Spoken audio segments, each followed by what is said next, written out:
Assalamualaikum warahmatullahi wabarakatuh dan salam sejahtera untuk semua penonton YouTube channel PPD Bagan Datuk. Salam one team one target ke arah PPD Bagan Datuk nombor 1 di Malaysia, insya-Allah. Okey, semua kita mulakan majlis kita ataupun program kita pada petang ini dengan membaca umul kitab. Yang bukan beragama Islam boleh juga kita berdoa dengan cara masing-masing. Kita mohon diberkati dan dimudahkan urusan kita sehari-hari, insya-Allah.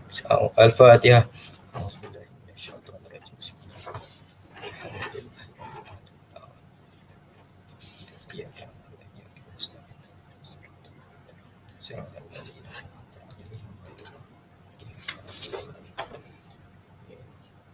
Okey, insya-Allah pada petang ini USTP PPD Bagan Datuk dengan kerjasama Task Force Pusat Sumber Daerah Bagan Datuk akan membawakan anda bengkel perkongsian amalan terbaik Pusat Sumber Sekolah. Okey, untuk pengetahuan anda, bengkel ini akan disampaikan oleh GPM Cemerlang yang tak asing lagi lah, Dr. Zuraidah Hanim daripada Kedah. Okey, untuk pengetahuan semua, bengkel ini turut dihadiri oleh Puan Kasmiati binti Katiman, Ketua Pegawai Pendidikan Daerah Bagan Datuk. Oleh itu, saya berbesar hati menjemput Puan Kasmiati binti Katiman untuk memberi ucapan, seterusnya merasmikan bengkel kita pada petang ini. Majlis mempersilakan. Terima kasih kepada Encik Asra Hasri bin Mat Saad selaku pengacara kita pada petang ini. Bismillahirrahmanirrahim. Assalamualaikum warahmatullahi taala wabarakatuh. Selamat petang dan salam one team one target ke arah PPD Bagan Datuk nombor 1 di Malaysia, insya-Allah. Yang berusaha Dr. Zuraidah Hanim binti Dr. Mat Haim selaku Guru Cemerlang Perpustakaan dan Media yang kita jemput khas dari Kedah.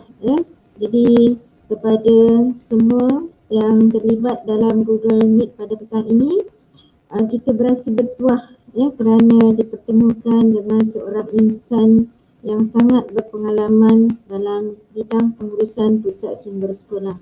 Jadi saya mengucapkan ribuan terima kasih juga dan tahniah kepada USTP Pejabat Pendidikan Daerah Bagan Datuk yang diketuai oleh Encik Asrul. Seterusnya pada penolong-penolong PPD, guru-guru Pusat Sumber Daerah Bagan Datuk yang turut hadir pada petang ini dan juga mungkin disertai bersama dengan guru-guru Pusat Sumber dari Negeri Perak, insya-Allah. Jadi apa yang saya harapkan dalam program pada petang ini kita dapat berkongsi amalan terbaik bagaimana seorang guru Pusat Perpustakaan Media dan media yang cemerlang mengurus pusat sumber di sekolahnya dan seterusnya. Untuk guru-guru pusat sumber di daerah Bagan Datuk, saya harap pada petang ini dapat sesuatu input yang sangat baik dan bermanfaat untuk diaplikasikan dalam pengurusan pusat sumber sekolah masing-masing. Sebagaimana yang kita tahu, pusat sumber sekolah merupakan pusat perkhidmatan akses maklumat bersepadu yang mengandungi pelbagai sumber pendidikan dalam bentuk bahan cetak, bukan cetak dan digital. Pusat sumber sekolah perlu diurus secara sistematik dan efisien bagi tujuan memupuk tabiat membaca, literasi maklumat dan pembelajaran sepanjang hayat selaras dengan aspirasi falsafah pendidikan kebangsaan, selaras dengan era pandemik COVID-19 dan dasar pendidikan digital. Guru PSS ataupun guru pusat sumber sekolah perlu berubah pendekatan dalam mengurus pusat sumber sekolah agar dapat dimanfaatkan oleh warga sekolah, khususnya murid-murid dalam apa juga situasi. Guru-guru pusat sumber sekolah perlu menguasai pengetahuan dan kemahiran digital serta berupaya menghasilkan inovasi pengurusan pusat sumber sekolah menggunakan teknologi digital. Harapan saya agar pusat sumber sekolah daerah Bagan Datuk dapat terus diurus dengan cemerlang dan membantu murid-murid kita khususnya dalam memantapkan proses pembelajaran mereka. Saya mengharapkan impak daripada perkongsian amalan terbaik ini. Saya mengharapkan guru-guru pusat sumber daerah Bagan Datuk akan dapat mengurus pusat sumber sekolah masing-masing dengan cemerlang, selari dengan dasar pendidikan digital negara kita, insya-Allah. Terima kasih kepada Dr. Zuraidah Hanim kerana sudi berkongsi amalan terbaik untuk warga pendidik daerah Bagan Datuk, khususnya bagi guru-guru pusat sumber sekolah rendah dan sekolah menengah. Dan saya mengucapkan ribuan terima kasih juga kepada unit USTP, Pejabat Pendidikan Daerah Bagan Datuk kerana julung kalinya menganjurkan program ini. Dengan lafaz Bismillahirrahmanirrahim, saya merasmikan program Bengkel Perkongsian Amalan Terbaik Pusat Sumber Daerah Bagan Datuk. Sekian, terima kasih. Terima kasih Puan Kasmiati binti Ketiman, Ketua Pegawai Pendidikan Daerah Bagan Datuk atas ucapan yang penuh semangat. Saya harap memberi inspirasi dan juga semangat dan juga motivasi kepada semua guru pusat sumber, tak kira di Bagan Datuk, semua di negeri Perak dan juga seluruh Malaysia, sama-sama membangunkan pusat sumber supaya hasilnya akan sampai ke murid-murid kita, insya-Allah. Sebelum saya mula, minta tuan-tuan dan puan subscribe our channel dan like video. Kita akan ada perkongsian banyak lagi selepas ini akan datang. Jadi tuan-tuan tak akan ketinggalan, insya-Allah. Untuk tuan-tuan semua kehadiran akan program ini akan kita beri di hujung nanti. Masa kita ada sesi Q&A lah, itu Q&A di hujung program kita. Okey, masa ada Q&A tu saya akan sebarkan julah kehadiran. Okey, dengan itu saya nak memperkenalkan kita punya penceramah pada petang ini. Okey, Puan Zuraidah Hanim. Saya nak baca sikitlah datanya. Ni orangnya. Okey. Okey, sejarah akademik sarjana muda perakaunan, kemudian sarjana sains pengurusan pendidikan, KPLI perakaunan, juga PhD pendidikan, PhD pendidikan pada tahun 2018. Okey, sekolah SMK Sutanah Bahiyah. Okey, sekolah kluster kecemerlangan. Sumbangan penulisan 26 buah buku. Wow, cukup banyak ni. 26 buah buku, 20 kertas kerja, ada proceeding journal, perkongsian lebih 300 ceramah dan juga webinar. Usia lebih 1,100 program JU Pusat Sumber yang tidak asing lagi lah kepada semua ni. AJK tertinggi Pertubuhan GPM Malaysia, Jawatankuasa Majlis Guru Cemerlang Kedah, juga Cemerlang dan penyelenggara buku. Ini antara anugerah-anugerah yang telah diterima, cukup banyak. Okey, saya rasa memberi inspirasi kepada semua untuk lebih cemerlang, membantu anak-anak murid kita di sekolah, insya-Allah. Okey, Doktor, dengan tidak membuang masa, kita teruskan kepada perkongsian yang akan disampaikan oleh Doktor. Okey, dengan majlis dengan segala hormatnya, mempersilakan. Terima kasih Cik Hasrul. Assalamualaikum warahmatullahi wabarakatuh. Yang berusaha Puan Kasmiati binti Katiman yang merupakan Ketua Pegawai Daerah Bagan Datuk, semua pegawai PPD Bagan Datuk, guru-guru JPM Bagan Datuk dan secara amnya guru-guru JPM Negeri Kedah, Negeri Perak, dan serta para penonton webinar yang dirahmati Allah sekalian. Dan untuk makluman semua, perkongsian kita petang ini merupakan satu perkongsian berdasarkan pengalaman saya sendiri bagaimana membangunkan pusat sumber di SMK Sultanah Bahiyah. Cik Asrul, mungkin kita boleh tayangkan sedikit slide. Dan untuk makluman semua, saya mula berkhidmat di Sekolah Menengah Sultanah Bahiyah pada tahun 2018. Sebelum ini saya berkhidmat sebagai JPM di Sekolah Menengah Kebangsaan Konvent, dan syukur Alhamdulillah di Sekolah Menengah Konvent kita telah pun menggondol Johan PSS Kebangsaan, Sekolah Cemerlang dan juga Anugerah Kualiti KPPM. Dan kemudian saya ditukarkan ke Sekolah Menengah Sultanah Bahiyah atas tiket untuk membangunkan pusat sumber kerana pada peringkat itu Sekolah Menengah Sultanah Bahiyah dicalonkan sebagai sekolah NYPIB atau Middle Year Program International Baccalaureate yang merupakan projek rintis Kementerian Pendidikan Malaysia. Baiklah, next slide. Hari ini kita lihat bagaimana ataupun apakah intipati kupasan kita pada petang ini. Yang pertama, kita akan berkongsi bagaimana amalan terbaik PSS SMK Sultanah Bahiyah. Saya akan kongsikan sedikit apakah peranan pengetua dan guru besar dalam membangunkan pusat sumber, peranan kita sendiri sebagai JPM dan bagaimana peranan anak-anak pengawas pusat sumber kita. Baiklah, kita mulakan dengan amalan terbaik PSS SMK Sutrabaya. Next slide.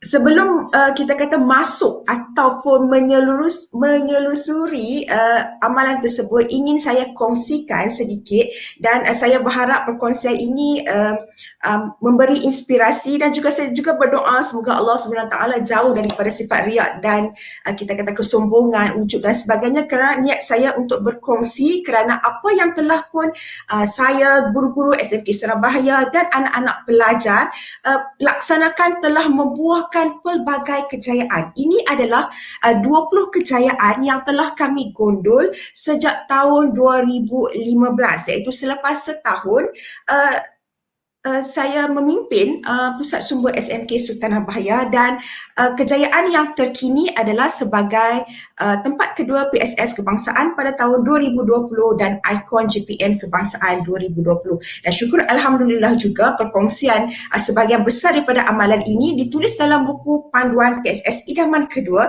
dan saya juga baru mendapat berita dari Majlis Buku Kebangsaan Malaysia bahawa buku itu terpilih antara 30 karya terbaik guru Malaysia. Syukur Alhamdulillah. Baik, next slide. Dan kejayaan-kejayaan yang dicapai ini antaranya bermula dengan tempat keempat PSS Kebangsaan pada tahun 2019, top 3 ikon GPM Kebangsaan dan PSS Cemerlang Negeri Kedah. Sebenarnya saya baru menamatkan pengajian PhD pada tahun 2018 dan saya tak banyak masa kerana PSS saya perlu dibangunkan pada tahap yang lebih cemerlang, dan kami try and error pada tahun 2019 dan syukur Alhamdulillah menggondol kejayaan di peringkat kebangsaan. Okey, next slide. Tapi sebenarnya kami kurang berpuas hati dengan pencapaian tersebut. Kami masuk sekali lagi pada tahun 2020 dan syukur Alhamdulillah kami mendapat PSS Cemerlang Negeri Kedah pada tahun 2020, Naib Johan PSS Cemerlang Kebangsaan 2020 dan ikon GPM Kebangsaan 2020. Dan next slide. Dan untuk makluman semua, seperti mana yang saya nyatakan, sekolah saya telah pun mendapat pengiktirafan sebagai Middle Year Program International Baccalaureate, dan PSS telah bertindak sebagai nadi dalam pelaksanaan MYPIB dan telah pun mendapat pengiktirafan, dan ini merupakan pengiktirafan antarabangsa. Ini bermakna dalam mewujudkan sebuah sekolah MYPIB, elemen membaca dan literasi maklumat mesti dilaksanakan pada tahap yang tinggi, dan kesan dan impaknya para pelajar diwajibkan menghasilkan personal project sebelum meninggalkan alam persekolahan. Jadi tuan-tuan dan puan-puan boleh melihat kalau gambar di hadapan itu merupakan kita kata showcase personal project murid, di mana murid menghasilkan inovasi-inovasi, dan syukur Alhamdulillah juga anak murid saya dinobatkan sebagai personal project terbaik ataupun Diamond Award.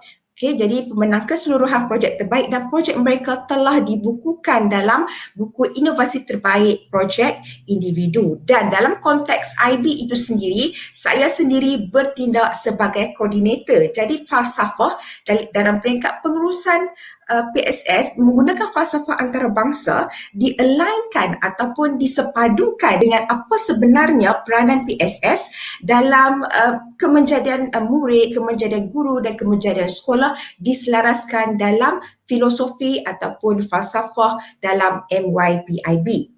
Seterusnya, dan ini satu berita gembira. Saya sebenarnya baru menerima berita ini, berita pagi Jumaat pagi tadi, bahawa salah satu penulisan kami, amalan kami dalam membangunkan komuniti Nilam telah pun berjaya diterbitkan dalam Jurnal Kepimpinan Pendidikan, yang mana saya bersama pasukan pengetua dan penyelaras PSS iaitu Guru Kanan Bahasa serta seorang guru PSS berjaya menulis perkongsian ini, dan insya-Allah akan diterbitkan, dan ini adalah khusus berkenaan dengan amalan terbaik. Okey, next slide.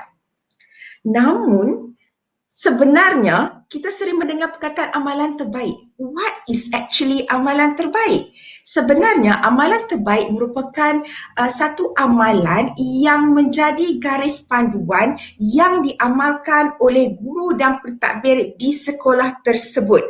Dan amalan-amalan ini bertindak sebagai cara yang paling berkesan untuk mencapai hasil yang dikehendaki. Kita telah meletakkan target apa sebenar yang ingin kita capai, dan kerja buat kita atau amalan kita ataupun dalam bahasa Inggeris disebut best practices itu sebenarnya bertujuan untuk pencapaian hasil yang lebih tinggi dari standard.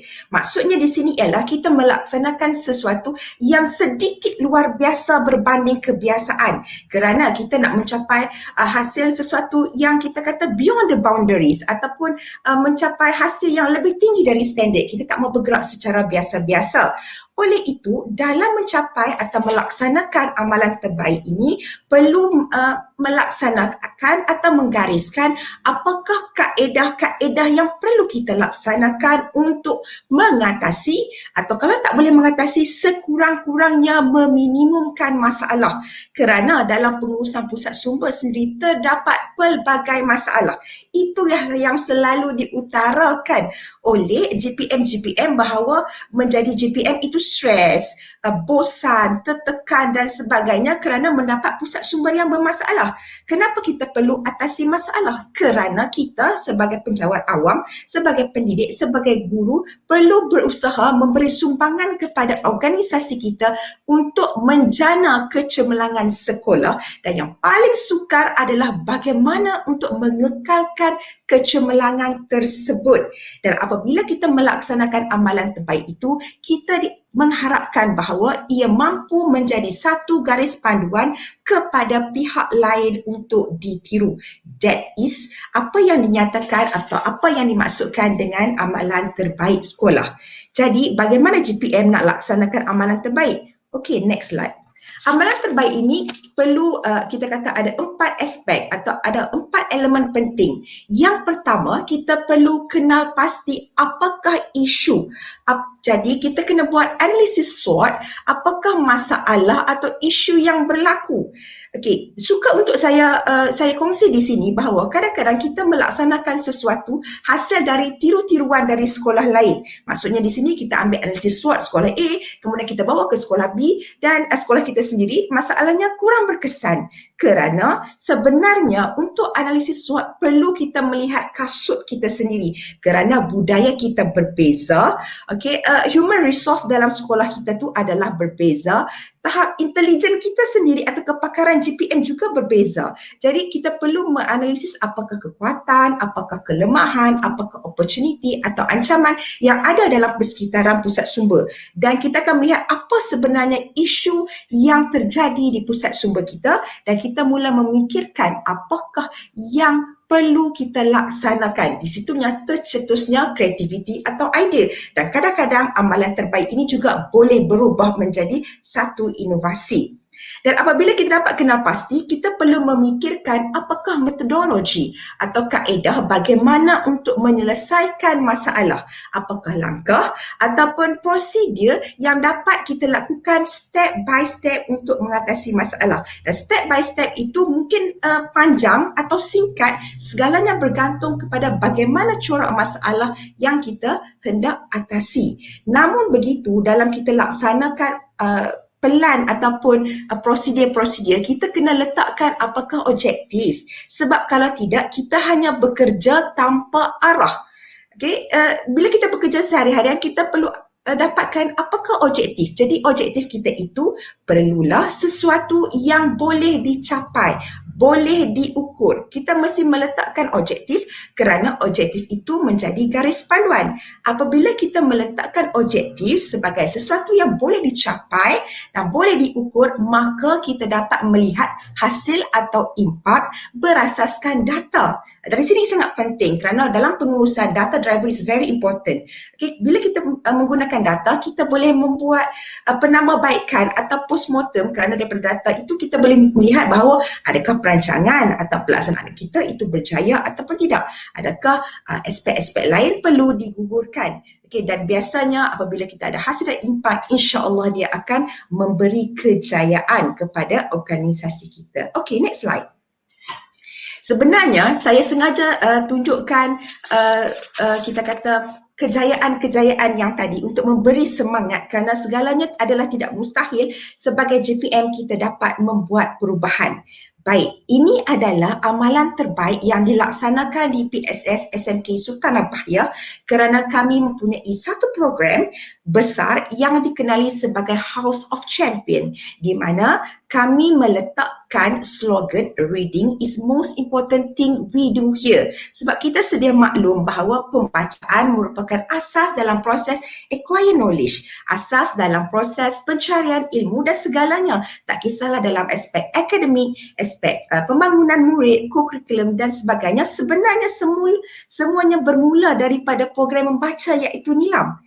Jadi apa yang kita laksanakan ialah, dalam konteks ini pengetua saya bertindak sebagai pemimpin literasi, iaitu satu corak kepimpinan yang memberi fokus kepada mencapai kejayaan sekolah dalam pelbagai aspek berteraskan pembacaan. Ini bermakna semua kita kata sumber manusia, sumber fizikal, sumber kewangan serta kita jaringan dan jaringan difokuskan untuk membangunkan program bacaan. Sebab program bacaan adalah perkara yang penting sebab slogan kita ialah reading is most important thing we do here. Jadi kita memberi fokus kepada pelbagai aktiviti yang dapat memberi impak kepada murid menerusi program. Kita ada program PSS Ambassador, Young Leaders, Nilam Gemilang, Let's Read Wonderland dan PSS Bergerak. Tapi dalam konteks perkongsian hari ini saya akan berkongsi bagaimana Let's Read Wonderland itu dilaksanakan. Dan kami juga ada program memberi impak kepada guru, iaitu program satu panitia, satu kajian tindakan, guru bestari dan PLC. Dan syukur Alhamdulillah kami juga berjaya menghasilkan beberapa guru inovasi di peringkat negeri, daerah, negeri, dan insya-Allah kajian tindakan PSS sendiri akan mewakili negeri Kedah ke pertandingan kajian tindakan di peringkat kebangsaan pada tahun ini. Di samping itu kita juga memberi fokus kepada kemenjadian dalam aspek fizikal, di mana kita memberi fokus kepada membangunkan reading zone, program PAI yang akan saya kongsi sebentar lagi, kemudian program kempen Jom ke PSS, kelasku kebanggaanku dan rangkaian sumber dan juga perkongsian pintar. Jadi semua elemen ini digabungkan bertujuan supaya dapat memberi impak kepada pencapaian murid dalam akademik, pencapaian murid dalam co-curriculum dan juga kemenjadian murid dalam pelbagai aspek pembangunan diri. Dan sebenarnya inilah yang dihasratkan oleh falsafah pendidikan negara, iaitu melahirkan kita kata golongan ataupun generasi yang seimbang dalam pelbagai aspek. Segalanya bermula dengan gabungan elemen nilam dan literasi maklumat, dan kami bergerak supaya menjadi juara berasaskan Rising to the Challenge Building Champion. Baik, next slide.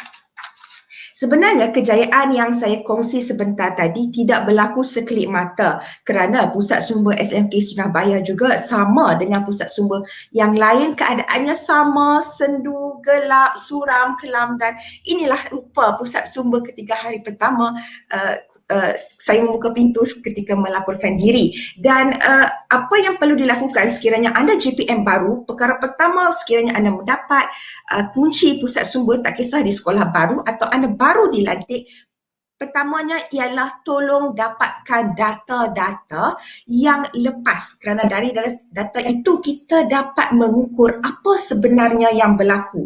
So dalam konteks ini saya mengkaji data pinjaman pada tahun 2013. Macam sinonim pula. Data pinjaman 2013 saya melihat bahawa pinjaman buku hanya 213.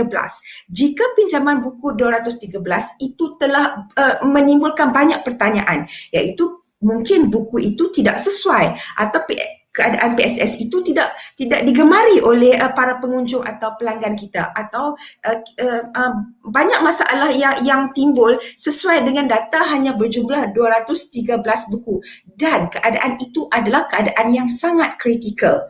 Baik, next slide. Dan ini saya kongsikan masalah yang telah pun dihadapi di PSS Pusat Sumber, PSS SMK Sultan Nabaya, iaitu yang pertama, kami perlu menjadi sekolah IB, di mana dalam sekolah IB, proses PDPC pembacaan perlu lebih aktif dan melibatkan penerokaan maklumat yang sangat tinggi. Kenapa? Kerana sebagai sekolah IB, pelajar banyak tugasan assessment yang memerlukan mereka mencari maklumat di internet dan sebagainya, ataupun maklumat di buku untuk menghasilkan assignment. Tapi kalau keadaan PSS tidak bersedia, bagaimanakah PSS SMK Surabaya dapat membantu Kementerian Pendidikan untuk mencapai hasrat ini? Ini adalah tanggungjawab yang besar. Masalah kedua ialah seperti mana yang dimaklumkan, pinjaman itu adalah rendah dengan bermula hanya 213. PSS tidak menggunakan untuk proses carian maklumat.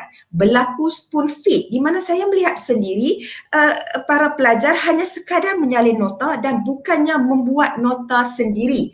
Dan keadaan PSS adalah sangat sunyi dan sangat berbeza dengan senario PSS saya sebelumnya, dan waktu rehat hanya digunakan untuk menghabiskan kerja, dan buku-buku disusun dengan sangat cantik. PSS sangat bersih kerana pelajar tidak kita kata tidak sepahkan buku. Itu bukan satu penanda yang baik kalau PSS itu cantik, kaku, kemudian hias, dekor dan sebagainya, pelajar tak sentuh. Itu bukan petanda yang baik, itu petanda yang tidak baik, sebab PSS yang baik adalah PSS yang mungkin bersepah kerana pelajarnya menggunakan buku sentiasa. Okey, jadi dalam konteks ini PSS bertindak sebagai pusat sumbat sekolah yang hanya penuh pada waktu relief, dan itu adalah cabaran seperti mana yang saya nyatakan bahawa sekolah saya perlu menjadi sekolah IB, dan pihak kementerian meletakkan sasaran pada tahun 2016, dan banyak kajian menunjukkan bahawa sebenarnya tahap bacaan remaja kita adalah rendah di mana-mana sekalipun, dan itu seperti mana yang dimaklumkan merupakan satu ancaman, dan tugas saya adalah sangat berat ketika itu kerana dalam masa yang sama saya juga menyambung pelajaran di peringkat PhD secara beasiswa. Namun saya buat keputusan untuk belajar separuh masa walaupun saya mendapat beasiswa bagi membolehkan tumpuan diberi kepada pembangunan pusat sumber. Baik, next slide. Jadi apa yang kita laksanakan, kita tidak bekerja sendiri. Jadi kita ingin melihat sebenarnya apa masalah yang berlaku, maka kajian trend membaca dan maklumat PSS telah pun diedarkan kepada warga sekolah mengambil masa beberapa siri sepanjang tahun 2014 dan 2015 kerana kita ingin melihat apa sebenarnya yang diingini oleh warga sekolah.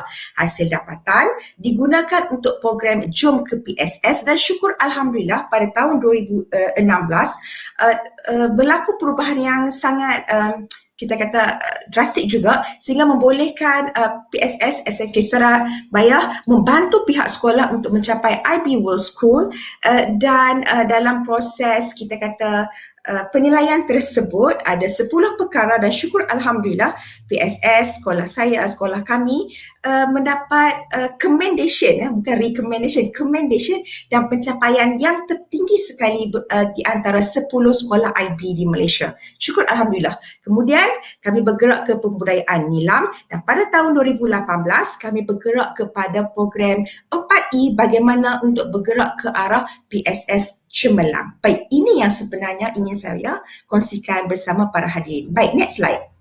Untuk menjadi PSS cemerlang, sebenarnya kita perlu meletakkan target, kerana kita tak boleh tiba-tiba dicalonkan oleh PPD, tiba-tiba pihak negeri calonkan cikgu, sekolah cikgu nak masuk. Tak boleh.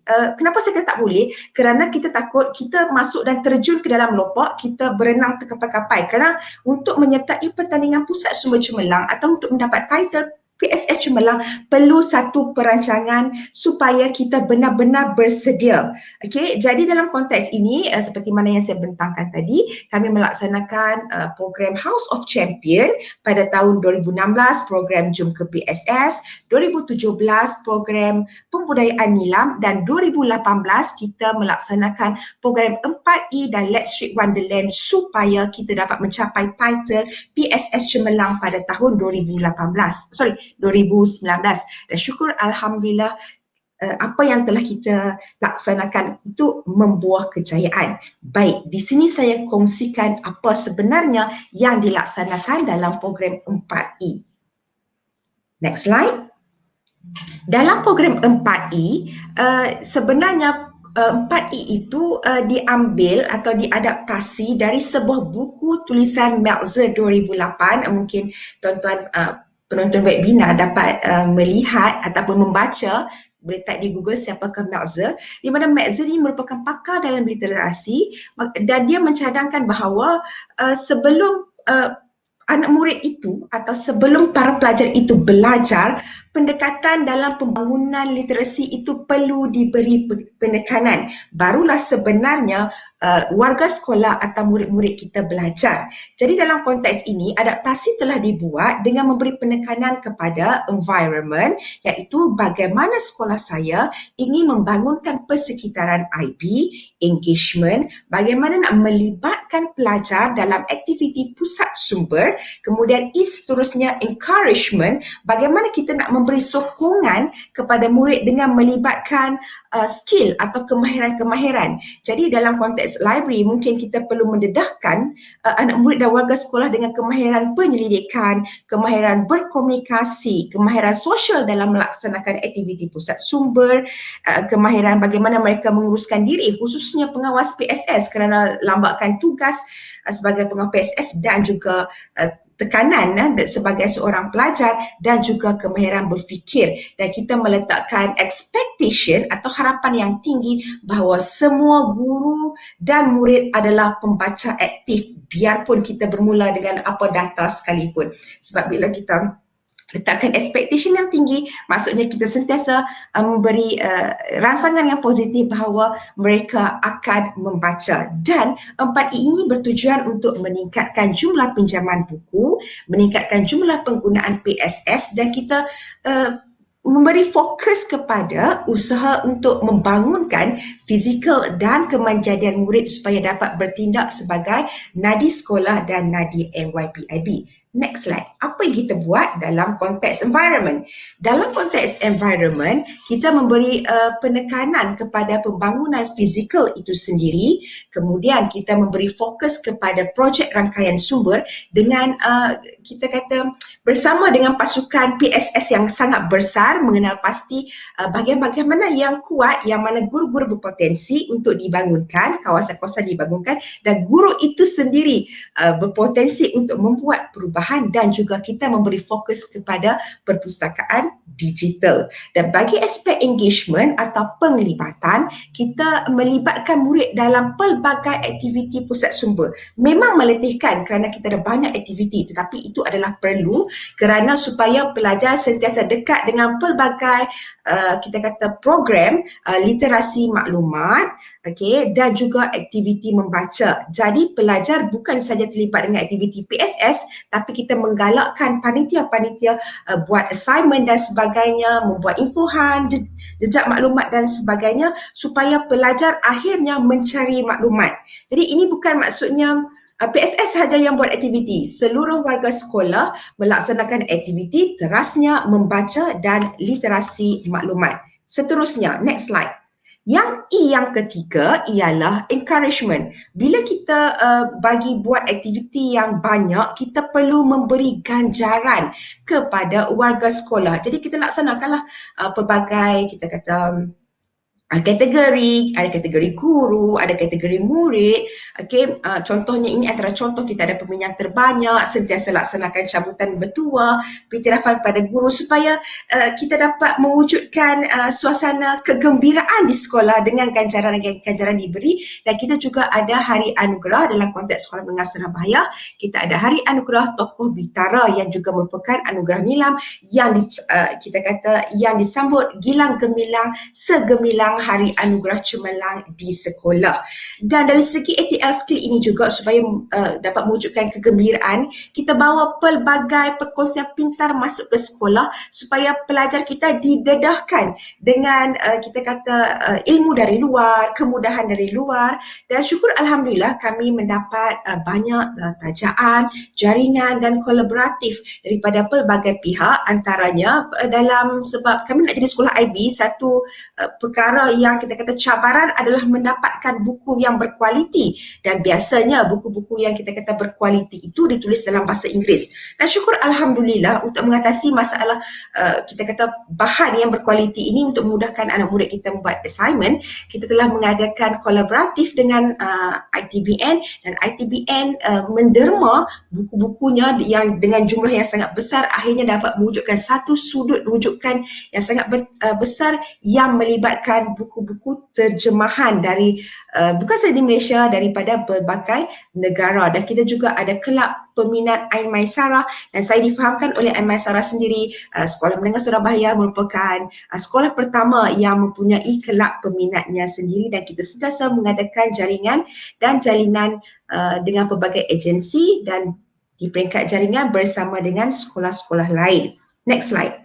Dalam aspek E keempat, expectation. Bila kita laksanakan aktiviti, kita selalu macam rasa down sekiranya kita tidak berfikiran positif, sebab kita meletakkan harapan bahawa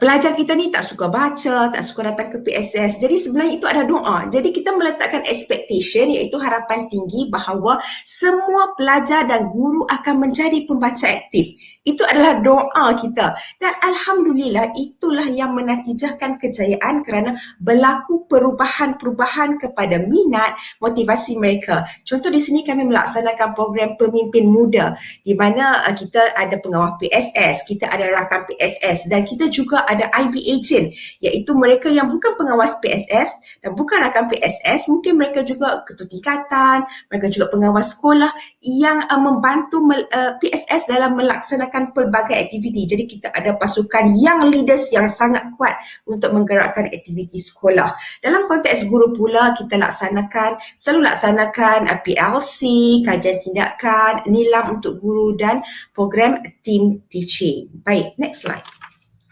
Jadi impaknya hasil daripada program 4E ini telah membuahkan pelbagai kejayaan. Antaranya di sini, kalau dilihat di sini, berlaku peningkatan dalam jumlah penggunaan PSS dan pinjaman buku, dan berlaku perubahan dari segi fizikal pusat sumber itu sendiri, disebabkan warga sekolah bersemangat. Jadi bantuan itu dapat disalurkan ataupun tenaga itu dapat disalurkan untuk membangunkan pusat sumber, dan persekitaran sekolah itu juga berubah menjadi sekolah yang bermaklumat, di mana paparan bukan hanya untuk bertujuan kita kata untuk keceriaan semata-mata, tetapi juga digunakan.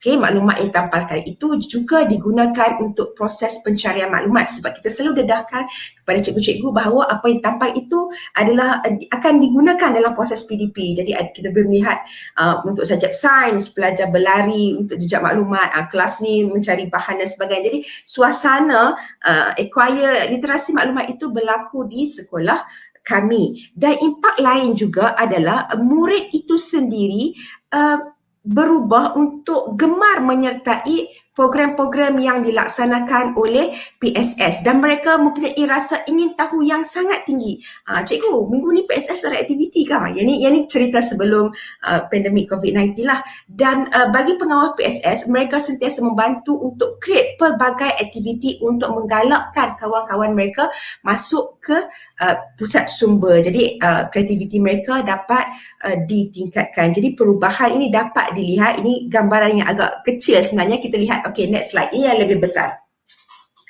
Okey, ini adalah reading zone. Maksudnya sebenarnya PSS SMK Surabaya ni kalau orang Kedah kata besar kelemboi. Maksudnya memang kecil dan comel sebab Sekolah Menengah Surabaya merupakan sekolah perempuan Melayu pertama di negeri Kedah. Jadi boleh bayangkan bentuk fizikal yang bagaimana. Jadi dengan pusat sumber yang kecil, jadi kami terpaksa bergerak keluar pusat sumber supaya persekitaran sekolah itu menjadi zon membaca kerana pusat sumber kecil itu tak dapat lagi menampung permintaan penggunaan pusat sumber. Jadi library is everywhere. Jadi pelajar boleh buka, duduk dan baca dan buat nilam. Okay, next slide. Dan ini adalah ruang fizikal pusat sumber kami. Okay, yang tadi gambar lama ini yang terbaru. Okay, jadi kalau tengok tu macam luas tapi kalau siapa yang berkesempatan atau pernah datang, memang sudut ni kawasan A, sudut B untuk aktiviti B, sudut C dan sebagainya sebab memang congested sebab dia hanya berkeluasan 2 bilik darjah sedangkan penggunaannya sangat-sangat tinggi. Okay, next slide. Dalam merancang ruang fizikal, perkara yang pertama yang perlu kita fikirkan ialah ruang itu untuk apa? Sebab kita tak boleh simply dekor cantik kemudian hanya hiasan. Jadi kita kena memikirkan bahawa dekorasi itu perlu dilaksanakan seperti A, atas rasionalnya apa. Sebagai contoh, ruang hadapan ni, ruang rekreasi guru ini sengaja diletakkan kayu meja palette supaya kadang-kadang guru menggunakan ruangan tersebut untuk PLC yang mungkin kita kata perabot itu perlu digerakkan, mobile style ataupun kadang-kadang guru membuat aktiviti di situ di mana para pelajar perlu ubah suai kawasan tersebut supaya lebih ramai pelajar boleh duduk di lantai dan sebagainya. Jadi setiap aktiviti dan setiap ruang yang kita buat di PSS dengan keluasan 2 bilik darjah itu perlu difikirkan apa aktiviti yang perlu kita buat dalam setiap ruang. Okay, next slide. Okay, ini adalah ruang bacaan, memang kecil saja. Okay, boleh lihatlah dan memang kalau disebabkan kami sekolah perempuan memang pelajar akan duduk di lantai dan sebagainya sebab tak cukup ruang. Okay, next slide. Okay, masih like, okay, ini adalah ruang rujukan kami seperti mana yang dinyatakan di mana kita mendapat sumbangan dari ITBN. Jadi ruang yang kecil itu boleh bayangkan kadang-kadang 10 hingga 15 pelajar masuk dan duduk. Kalau lihat itu macam ada teddy bear. Teddy bear itu bukan untuk hiasan. Teddy bear itu digunakan sebagai tempat penyandar sebab biasanya kadang-kadang pelajar bila petang nak santai baca novel dan sebagainya akan duduk sebab kita memberi ruang kepada anak-anak kita untuk membaca dalam pelbagai gaya sebab gaya pembacaan, gaya pembelajaran itu adalah berbeza. Jadi kita pun dah belajar pedagogi, teori-teori, kaedah pembelajaran berbeza, gaya pembelajaran berbeza. Itulah yang perlu kita utamakan dalam proses dekorasi atau menyediakan ruangan di pusat sumber kita. Baik, next slide. Dan untuk mencapai kita kata engagement, PSS sentiasa aktif dalam melaksanakan aktiviti. Ada aktiviti dilaksanakan di dalam pusat sumber dan hampir setiap minggu kita laksanakan aktiviti di kantin supaya dekat dengan pelajar. Sambil makan, pelajar melaksanakan aktiviti dan proses carian maklumat itu berlaku sepanjang masa. Ini berlaku pada zaman PKP. Namun dalam konteks sebelum PKP. Namun dalam konteks pada era PKP, kita ubah semua aktiviti itu secara atas talian. Yang ini saya tak akan kupas lebih lanjut kerana mungkin kita perlu satu slot lain. Tetapi kita sebagai GPM perlu memikirkan bahawa semua aktiviti yang telah kita laksanakan satu ketika dulu, kita cuba ubah dalam platform Maya dan insya-Allah memang boleh. Okay, kalau untuk perkongsian pendekatan 5P itu mungkin perlu satu slot lain lah. Okay. Kemudian next slide. Dan selain daripada itu, kita bangunkan rangkaian-rangkaian sumber. Bukan GPM bekerja seorang. Kita perlukan satu tim yang kuat. Tak mungkin kita dapat membangunkan dalam masa setahun. Apa yang penting ialah kita mengenal pasti kawan-kawan atau sahabat atau tim atau guru yang kuat dan mampu bersama dengan kita. Cukup seorang dua pada tahun pertama. Kemudian akan ada lagi kawan-kawan yang akan datang membantu kita. Selalu berdoa kepada Allah Subhanahu Wa Taala untuk mendatangkan satu tim yang kuat dan akhirnya akan wujud satu rangkaian sumber dan hampir satu sekolah dibangunkan dalam kita kata untuk mencapai hasrat menjadi sekolah adalah pusat sumber. Okay, ini adalah next slide. Ini adalah contoh bagaimana di sekolah saya melaksanakan transformasi seperti mana yang dimaklumkan. Sekolah saya sekolah lama, jadi kami terpaksa menggunakan sumber yang ada dengan keterbatasan dari segi peruntukan kewangan. Kami membuat perubahan di mana ini adalah makmal sains yang lama, yang dulu suatu ketikanya dulu juga dijadikan classroom untuk pelajar tingkatan 6. Bila pelajar tingkatan 6 telah berpindah ke kolej tingkatan 6 di sekolah lain, maka kita ada seorang guru cemerlang matematik. Jadi guru cemerlang tersebut ditempatkan di sini dan bangunkan. Jadi kita dapat melihat bahawa kekuatan sumber manusia itu kemudian beri peluang kepada dirinya untuk membangunkan satu bilik ruang seperti mana pusat sumber dan memang telah menatijahkan banyak kejayaan. Beliau juga menang kajian tindakan dan banyak kejayaan dalam kelab matematik hingga ke peringkat antarabangsa. Dan asalnya ini hanyalah sebuah makmal sains sahaja. Baik, next slide. Disebabkan pusat sumber kami kecil, kami tak boleh terus buat aktiviti hanya dalam pusat sumber, maka kita bawa proses pembelajaran itu di ruang, di dalam pelbagai ruang, antaranya di Taman Sains, kemudian kita ada mini Petronas, mini Petro Sains di pusat sumber saya di tingkat 2, so di bawah tu dia ada ruangan atau taman sikit. Kita mengadakan ruangan santai ilmu Petro Sains di mana pelajar belajar dalam keadaan santai, kita ada board dan sebagainya yang dibuat dengan magnetik. Cikgu pun boleh cuba untuk suai padan gambar raja sistem pencernaan, gambar raja jantung dan sebagainya. Jadi proses pembelajaran itu berlaku everywhere. Itu yang saya nyatakan bahawa dalam proses kita merancang, soalan pertama yang perlu kita fikirkan adalah apa aktiviti yang perlu kita laksanakan di setiap ruang. Jadi bila kita laksanakan sedikit demi sedikit, ini dapat merubah lanskap sekolah secara keseluruhan. Okey, next slide. Ini adalah masih lagi rangkaian sumber. Macam di SMK Senabaya disebabkan PSS-nya kecil, jadi kita perlu memikirkan kalau waktu rehat pelajar padat di library ataupun pelajar tidak mahu naik ke PSS atau ke library disebabkan waktu rehat itu yang sangat pendek. Jadi kita bawa buku ke kantin dan akhirnya kita mewujudkan kios PSS di kantin. Sambil makan, sambil pinjam buku, sambil makan. Sebab waktu rehatlah pelajar kita bersosial.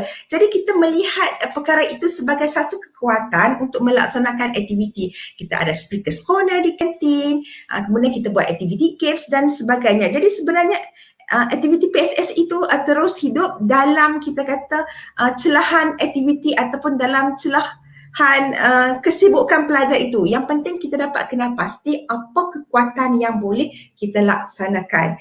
Dan selain itu kita juga seperti sekolah lain ada sudut nilam dalam kelas dan kita buat pertandingan. Baik, next slide.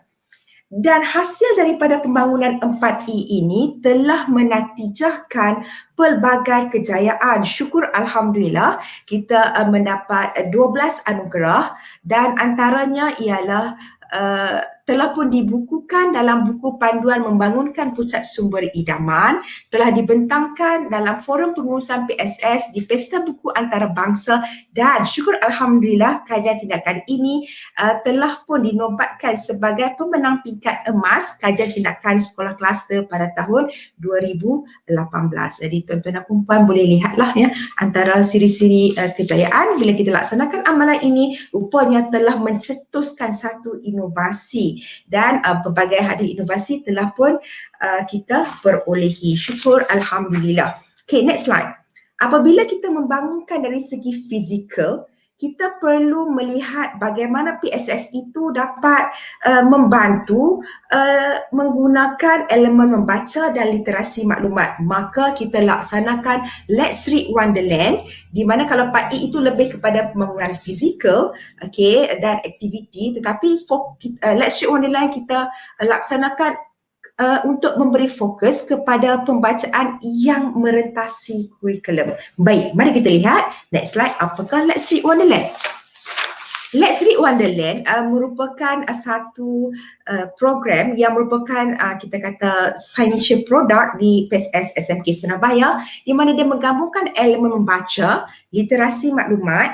JPM akan memberi pendidikan literasi maklumat, sebab JPM waktu relief tu bukan relief saja, waktu relief kena masuk dalam kelas mengajar pendidikan literasi maklumat kepada seluruh warga sekolah pada waktu relief, dan gabungan itu kemudian para pelajar dilatih untuk mewujudkan permainan-permainan, dan biasanya memang pengawal PSS lah yang akan mencipta permainan, dan permainan itu mesti digabung jalin dalam aktiviti co-curriculum.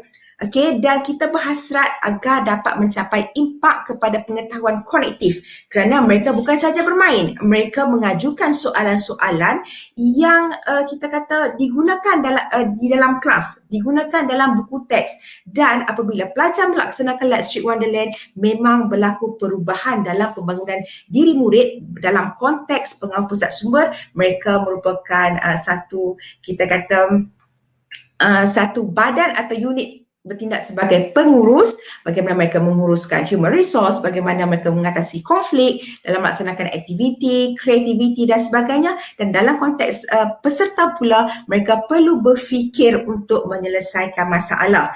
Jadi di sini kalau lihat pada gambar-gambar ini merupakan Let's Read Wonderland dalam kita kata skop yang besar. Boleh sebenarnya cikgu-cikgu boleh buat dalam skop yang kecil, tetapi yang saya kongsi ini dalam skop yang besar, di mana dilaksanakan dalam bentuk taman tema semasa hari co-curriculum, di mana murid akan mencipta permainan ikut tugasan dan tema, dan apabila dapat jawapan betul mereka akan dapat coplah di tiket, dan mungkin kita ada 50 kita kata 50 games, 50 aktiviti, kalau dapat 30 boleh tukar dengan hadiah. Sebenarnya Let's Read Wonderland ini telah pun saya tulis dan dikongsikan dalam buku Dari Subis ke Bologna, Guru Malaysia Mengubah Dunia. Next slide.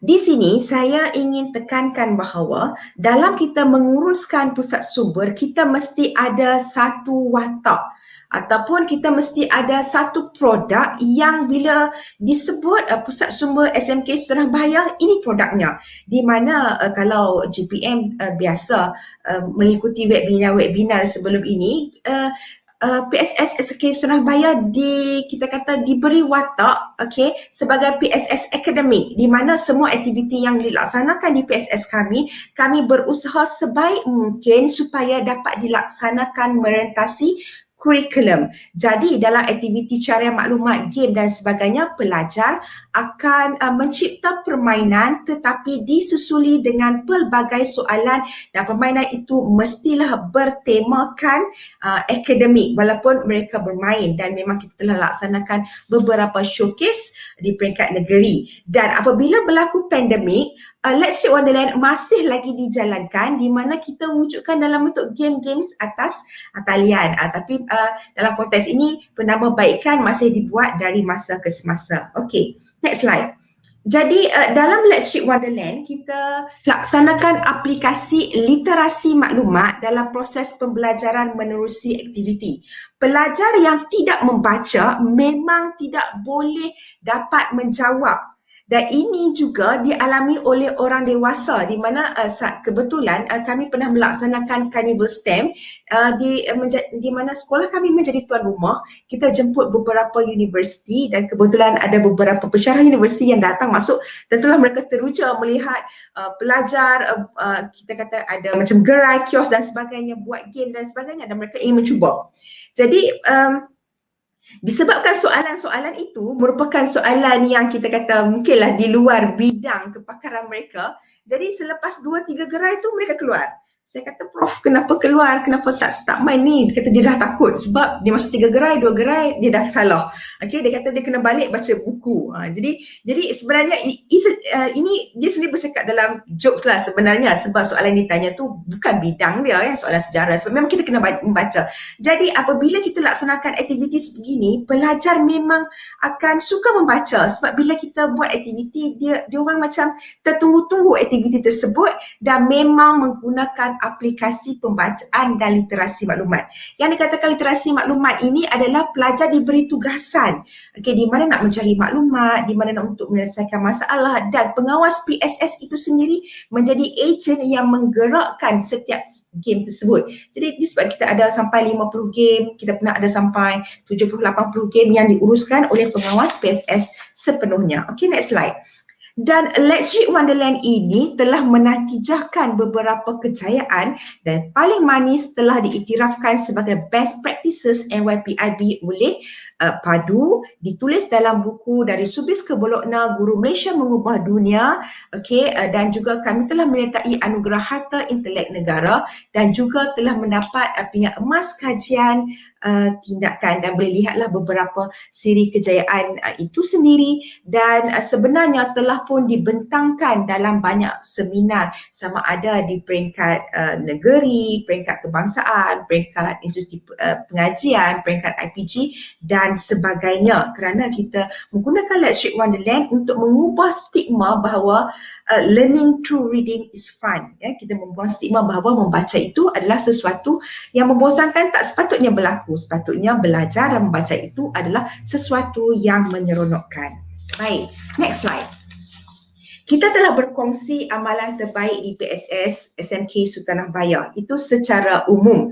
Kerana masa yang agak terhad, kita kongsi 2 amalan tersebut. Dan amalan itu ataupun kaedah itu juga boleh digunakan pakai oleh sekolah-sekolah lain untuk merancang program pembangunan secara menyeluruh.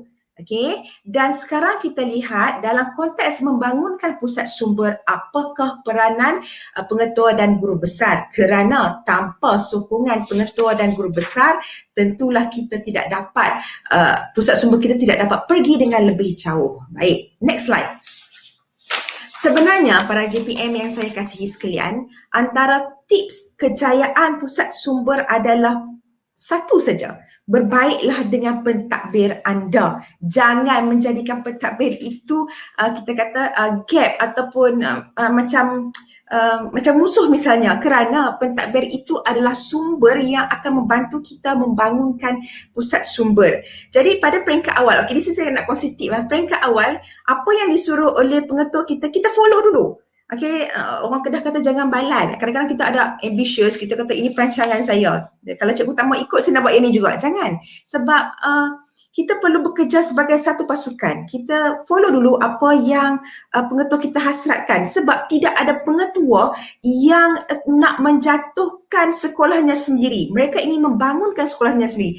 Apabila kita menunjukkan, kita kata, kemahuan untuk sama-sama memajukan sekolah kita dalam konteks pusat sumber, maka kita mau atau tidak mau kita dapat menjadi satu pasukan kerja yang kuat. Jadi macam saya kata, tips awalnya ialah berbaik dulu dengan pengetua. Kita mungkin boleh tanya untuk pusat sumber, cikgu nak buat apa, apa vision cikgu, apa wawasan cikgu, beri dia ruang. Kemudian masuk ruang pula, ini harapan saya, ini cadangan saya sebagai JPM. Tak kisahlah sejauh mana kita kata pangkat atau grade dan sebagainya, atau mungkin kata Dr. Zul ada PhD dan sebagainya, kita tetap JPM. Kita perlu menghormati pentadbir kita. Kerana JPM, kita kena ingat ni, JPM adalah mentimun, pentadbir adalah durian. Ini ditulis dalam buku panduan kajian, panduan PSS idaman yang pertama. Itu adalah tips. Nanti boleh beli buku tersebut, bagaimana nak memenangi hati pengetua dalam konteks pembangunan pusat sumber. Baik, dalam konteks sekolah kami sama-sama meletakkan matlamat bahawa PSS itu perlu menjadi satu wadah yang melaksanakan slogan reading is the most important everything we do here. Jadi semua program mestilah berasaskan pembacaan, dan kita juga bersama-sama dengan barisan pengetua unit ICT membangunkan proses TMK di sekolah. Jadi kepakaran JPM mungkin tidak sepakar guru ICT, tetapi kita bersama-sama, sebab biasanya JPM dia lebih rapat dengan USTP, SSTP dan sebagainya. Kita sama-sama membawa teknologi itu ke sekolah kita mengikut kesesuaian sekolah. Saya ulang, mengikut kesesuaian sekolah. Sebab setiap sekolah itu adalah berbeza. Dan pengetua juga berperanan sebagai peneraju nilam, di mana mungkin dalam teks-teks pengetua atau ucapan pengetua dalam perhimpunan, kita minta dia selit sikit tentang kepentingan nilam, tentang kenapa pentingnya membaca. Dan biasanya kalau pengetua itu lead sekolah supaya guru dan murid membaca, insya-Allah. Sebab murid biasanya takut pengetua lagi daripada GPM. Okay? Dan pengetua juga merupakan sumber yang menguruskan kewangan dalam membangunkan pusat sumber. Jadi dalam aspek kewangan, inilah adalah peranan pengetua untuk mengenal pasti. Mungkin perlu mencari sources di luar sekiranya memanglah kita kata kewangan di PSS tu kita kata agak terhad, perlunya kita melaksanakan jalinan mencari rakan-rakan strategik. Jadi kita memerlukan semangat pengetua, kita memerlukan kuasa pengetua, kerana pengetua mempunyai kuasa authority dalam menguruskan kewangan. Dan pengetua juga perlu sentiasa turun padang melihat sendiri apakah aktiviti yang dilaksanakan oleh pusat sumber, apakah aktiviti yang dilaksanakan oleh GPM. Namun, ini saya nak pesan kepada GPM, jangan sedih kalau pengetua itu tak sempat turun, sebab pengetua ada 1,001 kerja. Jadi kita ambil gambar, ni cikgu aktiviti PSS kami minggu ini, ataupun kalau dia cikgu free tak, jom kita bersama dan sebagainya. Jadi kita bercakap dengan intonasi, gaya wujud dan sebagainya, insya-Allah semua pengetua macam saya katakan tidak mahu melihat sekolahnya jatuh, tapi semua pengetua nak melihat sekolahnya naik. Nah, pengetua juga perlu mempunyai hubungan luar yang baik, sebab membangunkan pusat sumber kita tak boleh bergerak sekolah kita our own. Mungkin kita melaksanakan kolaboratif untuk mendapat kepakaran, idea, perkongsian dengan sekolah sekitar. Atau kita kena pasti apakah agensi dapat membantu. Contohnya kita nak bangunkan taman sains, mungkin kita boleh buat kolaboratif dengan Jabatan Sains. Sebab Jabatan Pertanian boleh bagi baja, boleh bagi anak pokok percuma dan sebagainya. Sumber itu ada di sekeliling kita. Tetapi untuk mempercepatkan lagi proses pembangunan, maka mewujudkan hubungan luar itu sebenarnya perlu menggunakan kuasa pengetua, kerana pengetua mempunyai kuasa authority dalam menguruskan sekolah. Seterusnya, sebagai seorang pengetua juga berperanan dalam memperkasakan rangkaian sumber dengan mengenal pasti apakah kekuatan. Ini adalah sangat penting supaya human resource di sekolah itu dibangunkan dalam keadaan yang sepatutnya. Sebagai contoh, kita mungkin boleh membantu pengetua kita mengenal pasti rakan-rakan kita di sekolah. Sebagai contoh, kawan A, Aminah, dia lulusan degree dalam apa? Dia pakar dalam bidang apa? Kemudian Bedah misalnya, dia lulusan dari universiti mana? Kepakarannya dalam bidang apa? Option dalam bidang apa? Semua itu sebenarnya informasi-informasi atau data-data yang dapat membantu kita bersama dengan pihak pengurusan untuk membuat agihan tugas yang jelas. Sebab kadang-kadang kawan kita bukan tak mau buat kerja, tetapi tugas yang diberi kepada mereka di luar kemampuan kerana itu bukan bidang kepakaran. Jadi antara tugas pengetua untuk membangunkan pusat sumber dengan rakan sumber yang hebat adalah mengenal pasti, memberi agihan yang jelas kepada guru-guru tersebut. Dan seterusnya, pengetua juga berperanan untuk bersama dengan GPM, bersama dengan pasukan PSS sekolah membangunkan young leaders, iaitu pemimpin-pemimpin kecil yang dapat membantu pihak PSS, sebab GPM tidak boleh bekerja keseorangan. Dia memerlukan tenaga-tenaga kerja untuk membangunkan pusat sumber, dan dalam konteks di PSS SMK Seraya, kami menggunakan slogan PSS Chamber of Knowledge, di mana semua pemusatan knowledge itu diletakkan di pusat sumber. Okey, next. Di sekolah kami juga, syukur Alhamdulillah, saya memang bersyukur kerana saya ada pengetua yang bagus, yang baik, dan saya juga dikurniakan oleh Allah Subhanahu Wa Taala guru kanan bahasa yang bertindak sebagai penyelaras. Ini mungkin agak berbeza dalam kita kata dalam amalan di sekolah lain, kerana seperti mana yang disebutkan, JPM tidak ada kuasa, kita kata authority untuk kita kata untuk memberi tugasan dan sebagainya, sebab kita sama pelaksana dengan rakan-rakan sejawat. Oleh itu kita perlu seorang yang lebih authority, sebab kalau orang lain dia ada guru kanan. Dan kemudian guru kanan itulah akan yang membawa masalah-masalah dalam mesyuarat pengurusan.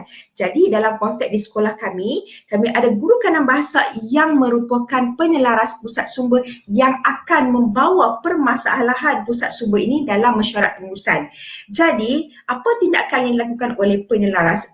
Ialah dalam semua aktiviti kita bersama-sama menentukan apakah objektif, dan setiap aktiviti itu apabila dilaksanakan kita melaksanakan postmortem supaya dapat membuat penambahbaikan. Adakah aktiviti itu mencapai impak dan sasaran? Kalau tak ada impak dan sasaran, mungkin akan digugurkan. Dan apakah sasaran seterusnya adalah siapakah yang akan terlibat dalam aktiviti tersebut dan apakah implikasi kewangan. Jadi sebenarnya untuk makluman semua, ikhlas saya maklumkan dari sudut implikasi kewangan, saya mungkin sebagai kita kata perancang kecil dan berbincang dengan penyelaras PSS yang merupakan guru bahasa tu nak cari duit kat mana, dan isu kewangan itu memang diuruskan oleh penyelaras PSS bersama dengan pengetua. Jadi mungkin kita nak jumpa esko dan sebagainya, saya escort, tapi dari segi peringkat pentadbiran semua diuruskan oleh pentadbir. Jadi sebagai GPM bolehlah memberi fokus kepada perkara-perkara kecil atau perkara-perkara dalam sekolah sendiri. Okey, next slide. Jadi dalam mencari kewangan ini juga kita perlunya jalinan dan jaringan, dan proses jalinan jaringan itu memang perlu melibatkan pihak pengurusan sekolah, sebab JPM tak boleh tiba-tibanya nak buat jaringan dengan universiti dan sebagainya, sebab kita perlu mengikut kita kata hierarki pengurusan. Jadi dalam proses melaksanakan jaringan dan jalinan, perkara pertama adalah kita membina repo atau berbincang terlebih dahulu dengan pasukan kerja kita, kemudian dan menubuhkan satu pasukan kerja apa yang sebenarnya yang ingin kita capai dalam proses membuat jaringan. Contohnya kita nak buat jaringan dengan kita kata dengan Perpustakaan Awam Negeri Kedah, maka kita sama-sama menyediakan kertas kerja dan surat menyurat yang dibantu oleh pihak pengurusan sekolah. Kemudian apabila kita hubungi pihak berkenaan, kita mendapat maklum balas. Dan sebenarnya apabila kita menggunakan ataupun kita mendapat bantuan daripada pihak pengurusan, contohnya panggilan itu dipanggil oleh pengetua itu sendiri, biasanya lebih cepat berbanding dengan disebut saya Cikgu Zuridah dari Sekolah Menengah Senapaya sekian-sekian. Jadi proses tu macam lambat sikit lah, especially kalau kita bercakap dengan orang yang besar dan sebagainya. Tapi kalau pengetua telefon, dia lebih cepat. Jadi perlunya, sebab pengetua penolong kanan, guru kanan mempunyai kuasa autoriti yang saya masukkan. Kemudian kita laksanakan projek dan kita bila projek itu selesai, maka kita susuli dengan surat ucapan terima kasih, sijil perhargaan dan sebagainya. Proses membina hubungan baik dengan pihak luar ini sangat penting, kerana kalau nak menjadi satu organisasi pembelajaran yang kuat, sekolah tidak boleh berdiri dengan sendiri. Dan ini antara pihak luar yang terlibat dengan PSS kami, antaranya of course PPD, USTP, JPN, Perpustakaan Negeri, ITPN. Dari segi buku kami juga mendapat sumbangan dari kumpulan Karang Craft, UM Press, kita sentiasa mengadakan program jalinan dengan IPGM dan juga Istana Negeri Kedah kerana kita pun dari segi koleksi setempat memang kita mendapat sumbangan ataupun khidmat bantuan daripada pihak Istana Negeri. Okay, next slide. Ini ada antara senarai perkongsian pintar di Sekolah Menengah Sedarang Bahaya. Okey, boleh lihat sepintas lalu yang dan ini pun telah disebutkan di mana kami berkolaborasi dengan agensi kerajaan, agensi swasta. Baik, next slide. Dan ini adalah perkara-perkara yang perlu dilakukan oleh pihak pengurusan bersama dengan pasukan tim PSS untuk membangunkan rangkaian sumber dan bilik-bilik khas. Okey, yang pertama ialah setiap sudut itu perlu dibangunkan ikut fungsi. Dia tak boleh tiba-tiba kita nak bangunkan sudut ni sebab sekolah lain buat sudut ni cantik. Kita kena lihat kasut kita sendiri sesuai ataupun tidak. Dan di sekolah kami ada 23 rangkaian sumber yang terus dikemas kini. Cuma dalam proses dalam tempoh PKP ni memang agak sedih lah bila kita pun lama tak ke sekolah, kita lihat sendiri bagaimana taman-taman tu agak suram dan sebagainya. Kemudian jawatan kuasa kerja itu siapa orangnya itu bukan JPM yang bubuh 100%. Okey, berbincang bersama dengan pihak pengurusan. Itulah yang dikatakan peranan pihak pengurusan atau pentadbir itu sangat penting untuk mengenal pasti jawatan kuasa kerja yang sesuai untuk membangunkan rangkaian sumber. Kemudian pengetua sendiri chair meeting. Okey, dalam mesyuarat penyelarasan. Okey, kita letakkan jadual timeline kerja dan perkara ini perlu diambil kira beban tugas kawan-kawan kita. Jadi kita tak boleh beritahu nak buat rangkaian sumber tapi tak ada timeline. Jadi bila tak ada timeline, rangkaian sumber tu takkan siap sampai bila-bila. Jadi dalam bekerja kita perlu jadual.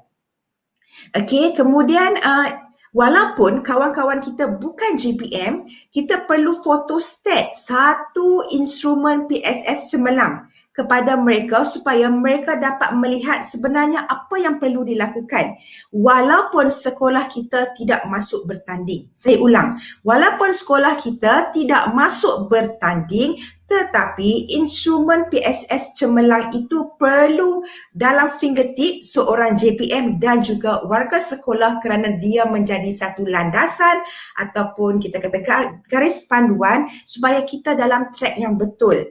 Jadi kalau datang pemantauan, okay, macam cikgu-cikgu mungkin pemantauan TS25, macam kami pemantauan IB dan sebagainya, kita masih lagi dalam dasar yang betul kerana kita menyediakan pusat sumber kita mengikut instrumen. Okay, dan kita bergerak rangkaian sumber itu ke arah pembelajaran abad ke-21 dan kita juga perlu mengadakan ganjaran-ganjaran. Cikgu kita penat bekerja, jadi kita melaksanakan ganjaran. Macam di sekolah kami ada Hari Anugerah Pembestarian Sekolah, sama macam kita buat di peringkat PPD, peringkat negeri, macam Anugerah Pembestarian Sekolah.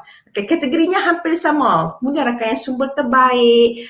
Kalau kita ada beberapa makmal komputer terbaik, kategori makmal sains, kategori bilik darjah terbaik. Kita sentiasa memberi anugerah supaya kita kata kawan-kawan kita lebih bermotivasi dan selamat dan bersemangat untuk melaksanakan kerja. Dan aspek teamwork sangat ditekankan. Walaupun sebenarnya memang penatlah dalam melaksanakan rangkaian sumber, tapi kita selalu terapkan bahawa kerja itu adalah perlu dilaksanakan sebagai satu amanah, dilaksanakan dengan ikhlas kerana keikhlasan itu akan menjadikan kerja kita sebagai ladang-ladang pahala. Baik, next slide. Kita telah pun membicarakan tentang peranan PGB. Sekarang kita lihat pula apa peranan kita. Okey, peranan kita sebagai JPM. Baik, next slide. Dalam konteks JPM, para GPM perlu sedar, siapakah kita yang sebenarnya. Kalau dilihat di depan slide ini, dinyatakan bahawa powerful librarians make powerful learners. Kerana library yang menjadi akan melahirkan ramai murid-murid yang kita kata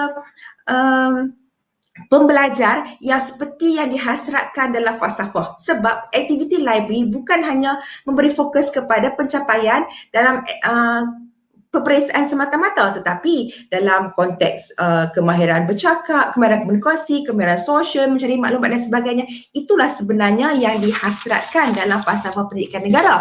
Jadi dalam konteks ini, kita sebagai JPM perlu sedar bahawa kita adalah guru nilam dan literasi maklumat. Perkara ini perlu dikuasai. Sekiranya kita mengajar, contoh, dalam kelas, sebab kita seorang yang berpengetahuan, contohnya saya mengajar bahasa Melayu. Dalam mengajar karangan misalnya, saya integrasikan kemahiran pembacaan dalam nilam dan literasi maklumat dalam tulisan karangan. Dan kita juga merupakan rakan instruksional, sentiasa membantu kawan-kawan kita di PSS apakah bahan yang diperlukan. Mungkin kita boleh buat soal selidik, membantu panitia apa yang panitia perlukan. Jadi kita buat pembelian yang tidak membazir, pembelian yang memang mengikut apa sebenarnya yang diperlukan. Apabila apa yang sebenarnya diperlukan ada di PSS kita, memang semua orang datang ke PSS lah, dan kita tak payah pening kepala nak beli apa, nak beli buku apa dan sebagainya.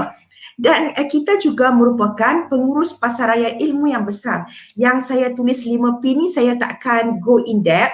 Mungkin kalau boleh, sebab dia ada satu slot khas bagaimana kita nak promosi dan memasarkan pusat sumber menggunakan pendekatan 5P, sebab 5P itu dilaksanakan dalam tempoh PKP sekarang. Tetapi kita perlu meletakkan diri kita selaku manager di mana pusat sumber kita itu adalah satu market. Bagaimana kita nak memasarkan, kalau macam dalam tempoh PKP ni, macam mana kita nak promosikan PSS kita macam seolah-olah kita adalah penjual produk secara online. Itu kita perlu sedar, sebab promosi adalah sangat penting supaya PSS itu dapat bergerak. Dan kita juga adalah teknologi facilitator yang bersama dengan unit ICT mengenal pasti apakah teknologi-teknologi ataupun kursus-kursus, keperluan-keperluan yang boleh dibawa ke sekolah. Kalaulah kita tak mungkin kita tak menguasai buat video dalam Filmora misalnya, tapi tak jadi masalah, kita boleh buat slot ataupun sekarang kita boleh berkongsi menggunakan YouTube, maklumkan kepada kawan-kawan, ini ada kursus dan sebagainya. Tapi apa yang penting adalah kita perlu membantu pihak sekolah membawa masuk teknologi-teknologi itu ke sekolah. Dan kita juga adalah pengurus program dan information navigator. Yang dikatakan information navigator ni, kita kena pasti anak murid kita ni nak cari maklumat dekat mana. Jadi sebagai CPM, kena memastikan walaupun dalam tempoh pandemik COVID-19 sekarang ni, PSS kita tetap dibuka kerana dalam dunia digital ini, pelajar tetap boleh mencari maklumat dan menggunakan U-Pustaka melalui portal Delima. Dan sebenarnya kita boleh menghubungi pihak PNN atau Perpustakaan Awam Negeri untuk registerkan seluruh warga sekolah supaya mereka dapat mengakses maklumat itu secara atas talian. Itu peranan kita sebagai information navigator, mengenal pasti maklumat-maklumat itu untuk dibawa masuk ke sekolah. Dan kita juga berkolaboratif teacher and partner, dan juga seperti biasa JPM dan dokumentasi tidak dapat dipisahkan. Baik, next slide. Untuk menjadi PSS yang cemerlang, seperti mana yang disebutkan, JPM perlu membuat perancangan. Itu sebab saya tunjukkan timeline, tahun pertama apa dibuat, tahun kedua apa dibuat, sebab biar kita bekerja secara sistematik, strategik, di mana kita perlu buat slot analisis untuk menggubal apa strategi dan aspek yang perlu dibangunkan. Itu yang perlu GPM kuasai sebenarnya. Kita tak boleh ambil perancangan strategi daripada sekolah B, ubah Y, kemudian ubah nama sekolah kita. Kemudian kita kata kenapa sekolah A berjaya, kita di sekolah B ni tak berjaya. Sebab kita tidak buat analisis SWOT. Sebab kita tidak buat mengikut kesesuaian ataupun aspek apa yang diperlukan di sekolah kita. Kemudian perkara yang kedua, semua JPM perlulah merujuk surat perkeliling Iktisas 3/2005 yang mengandungi senarai tugas JPM. Iaitu dalam tu ada 19 bidang tugas, jadi tidak timbul isu JPM tidak tahu nak bermula di mana. Dan sebenarnya kita ada buku panduan pengurusan PSS abad ke-21 yang diterangkan bahawa untuk galakkan membaca apa bidang tugas. Dah dinyatakan apa pelaporan yang perlu dibuat. Follow yang tu, sebab itu adalah kitab tahap utama dan ambil instrumen PSS cemerlang dan kalau boleh hafal dan disarankan buka fail mengikut 5 bahagian dalam instrumen tu walaupun anda tidak masuk bertanding. Sebab selalu jadi isu, saya tak masuk bertanding jadi saya tak mau buat. Tapi sebenarnya bila kita bekerja ikut instrumen, kita berada di landasan yang tepat, tak kisahlah kita dinilai oleh pihak mana sekalipun sebab instrumen itu lengkap. Dia ada bahagian A, bahagian B, bahagian C, D dan sebagainya. Jadi kita menyediakan PSS kita tu di atas landasan yang betul. Walaupun kita TS25 dan sebagainya, saya rasa tidak banyak perubahan. Dan perkara kelima adalah kita sebagai GPM perlu menyelesaikan masalah. Itu yang saya kongsi amalan terbaik yang sebelum ini. Kenal pasti masalah dan kita mungkin boleh menggunakan pendekatan kajian tindakan. Contohnya macam di sekolah saya menghadapi masalah PSS yang kecil. Jadi apa yang dilakukan ialah kita mewujudkan sebanyak mana rangkaian di luar supaya aktiviti itu boleh berjalan di luar. Pelajar tidak dapat meminjam buku di PSS pada waktu rehat kerana kesuntukan masa. Kita bawa buku itu ke kantin. Kita ada kios PSS. Jadi apa yang kita laksanakan, perancangan yang kita buat itu memang bertujuan untuk selesai masalah. Dan satu kaedah lagi yang boleh dilaksanakan adalah kita boleh menggunakan balance scorecard. Balance scorecard ni adalah satu kaedah, boleh Google, kaedah yang baik sebenarnya. Apabila kita buat perancangan, buat SWOT analisis, kita boleh alignkan strategi kita tu dengan misi dan apa kita capai. Dan daripada situ kita boleh buat penambahbaikan aspek mana yang perlu kita capai. Jadi balance scorecard ni dia macam scorecard lah, macam report card lah sebenarnya. Okay, aspek ni, data ni macam mana dan sebagainya. Jadi kita study. Jadi gunakan hujung tahun kita, bulan 11 dan 12 ni untuk merancang ataupun untuk menilai balik apa yang PSS kita laksanakan. Supaya kita takut bila kita terus melaksanakan benda yang sama, tak menjadi, kita akan cepat burn out. Okay, itu yang paling kita takut. Jadi bila kita buat sesuatu dengan terancang, PSS kita ada perubahan, kita akan berseronok, bermotivasi dan seronok bekerja. Keseronokan itulah penting sebagai seorang GPM. Urus PSS dengan seronok. Dan perkara ketujuh adalah kita mendapat bantuan pihak pengurusan untuk memilih AJK yang tepat ikut kekuatan, terutama dalam pembangunan rangkaian sumber. Dan yang paling penting, kita mesti bersedia untuk menjadi GPM dari segi mental dan fizikal. Dan jangan merungut. Apabila merungut, kita akan membawa lebih banyak aura-aura negatif dalam diri kita. Sentiasa senyum, tarik nafas, buat ikut kemampuan, buat satu demi satu. Okay, next slide. Kita telah pun berkongsi peranan PGB, peranan GPM. Sekarang kita lihat bagaimana peranan anak pengawas PSS kita. Baik, next slide. Berkenaan dengan pengawas PSS, mungkin ini ada perbezaan sikit lah ya dengan di sekolah rendah, tapi cikgu di sekolah rendah mungkin boleh buat boswai mengikut tahap kemampuan. Di sekolah kami ada satu program yang dikenali sebagai PSS Ambassador, di mana kami sendiri melatih pengawas PSS lain di sekolah lain. Sebab slogannya kami melatih duta PSS anda. Kenapa dipanggil duta? Kerana sebenarnya yang mempromosikan pusat sumber ni adalah anak-anak PSS kita. Di zaman teknologi sekarang dia boleh bercerita PSS aku ni syok lah dan sebagainya. Jadi kita menggunakan anak-anak kita sebagai ejen mempromosi. Okay, next slide.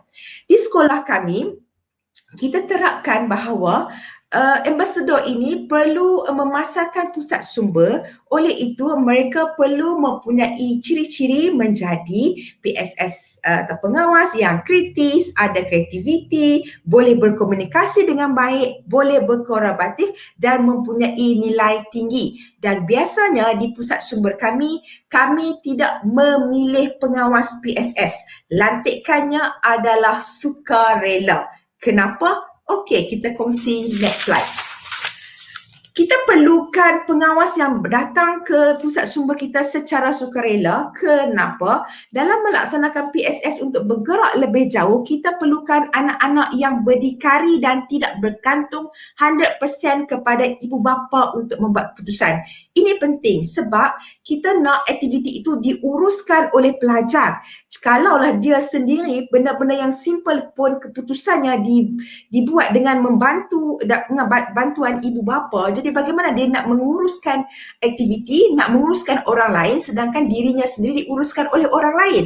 Itu penting. Jadi biarlah mereka datang secara sukarela, cikgu saya nak jadi pengawas PSS, isi borang dan kita ada interview dan kita senaraikan senarai pendek dan senarai pendek itu dipilih oleh senior dan cikgu. Kenapa perlu senior? Sebab senior yang nak akan bekerja dengan barisan tim yang adik-adik ni. Itu adalah penting.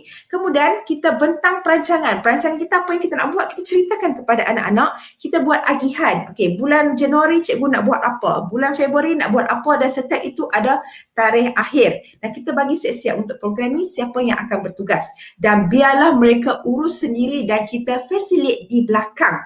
Dan jangan bertangguh. Itu sebab kita letak timeline.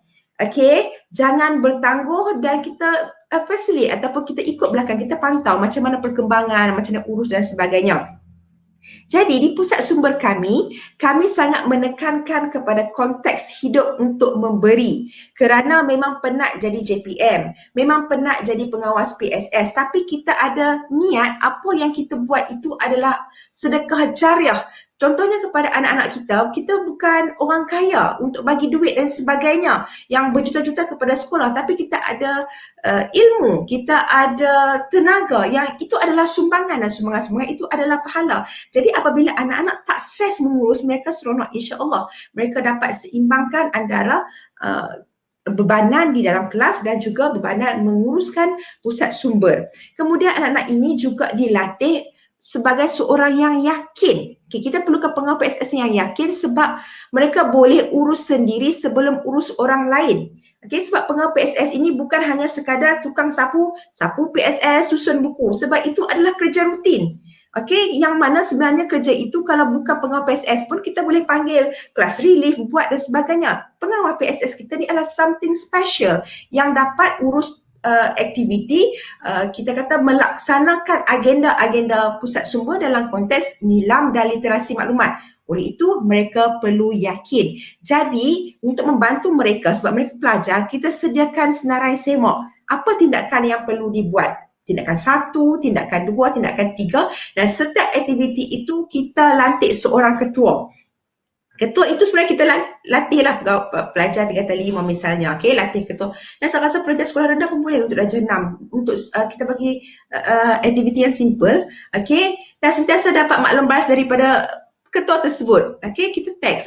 Dalam zaman sekarang senang sebab kita boleh teks, okey. Kita teks pengetua apa perkembangan, anak buah dia dah bersedia dan sebagainya. Sebenarnya itu adalah latihan yang cukup baik dan itulah feedback yang saya dapat apabila anak-anak PSS saya pergi melanjutkan pelajaran di universiti, di Ketanam dan sebagainya, datang balik ucap terima kasih kerana bila kami jadi pengawal PSS banyak perkara kami belajar dan kami boleh mengurus aktiviti di mana senior latih junior. Jadi mereka belajar menguruskan konflik dalam menguruskan manusia dan kita tak boleh expect mereka laksanakan satu perkara itu dengan perfect kerana sekolah adalah tempat latihan, tidak perlu sempurna.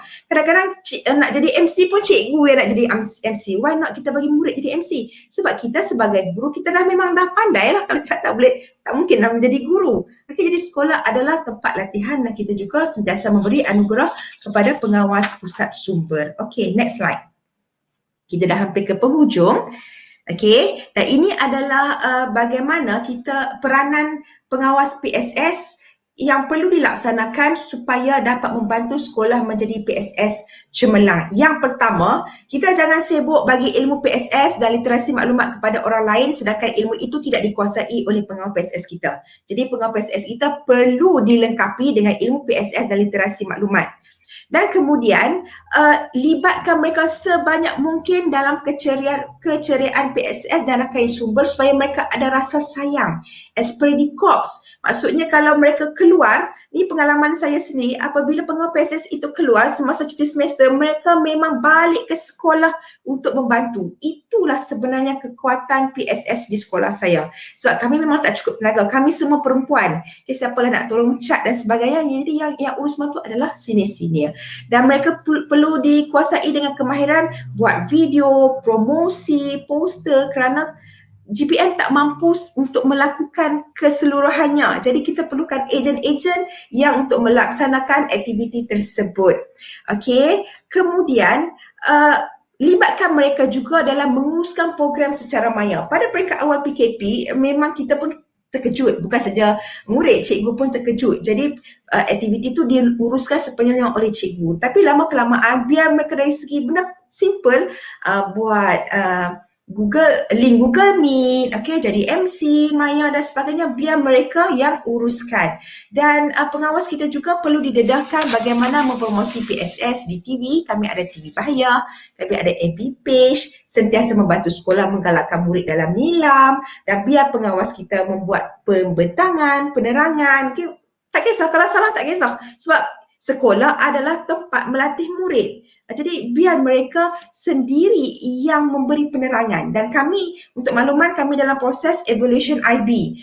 Satu penilaian di peringkat antarabangsa, dan disebabkan pandemik kami perlu menyediakan video-video. Dan video-video itu memanglah guru terpaksa ambil alih, tetapi untuk narrator dan sebagainya memang kita gunakan murid. Dan murid memang banggalah sebab dia dapat mewakili sekolah untuk membuat pembentangan. Dan yang penting, tanamkan dalam diri anak-anak kita bahawa mereka mesti memberi sumbangan kepada sekolah. Kita ada 5 tahun terbaik dalam hidup kita untuk memberi sumbangan pada sekolah, dan jangan apabila mereka melangkah keluar setelah PAS SPM dapat sijil pengantin sekolah, mereka akan menyesal kerana mereka tak ada sumbangan apa pun pada sekolah. Itu yang perlu ditanam. Sebab kalau kita lihat sekolah-sekolah yang hebat, sekolah-sekolah yang maju sangat memberi penekanan kepada all girl atau all boys atau ex-student turun padang untuk memberi sumbangan. Itu yang kita kena tanamkan dalam diri anak-anak kita. Baik. Next slide.